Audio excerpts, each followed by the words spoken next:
and useful was the workshop? So interior design as a term is very broad, and for someone who might want to pursue it, we really don't know what happens once you get into the course.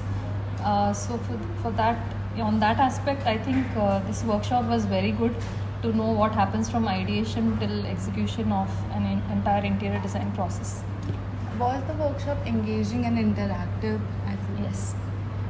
So we had Jyotika ma'am who took up the workshop, and she was very good at answering all our queries, and also voluntarily explained a lot more than what probably is generally given in workshops.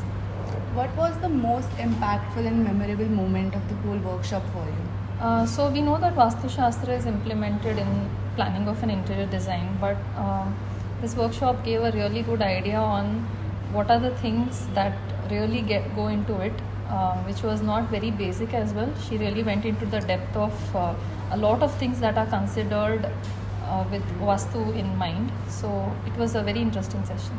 Are you satisfied with the workshop's experience? Yes, it was an excellent workshop. Can you rate it? I would definitely give it a 9 on 10, and would definitely recommend it to all of them who want to know more about interior designing or have a thought of pursuing it as a career also, because this will give an excellent insight into what is in store for you there. Okay, thank you. Thank you.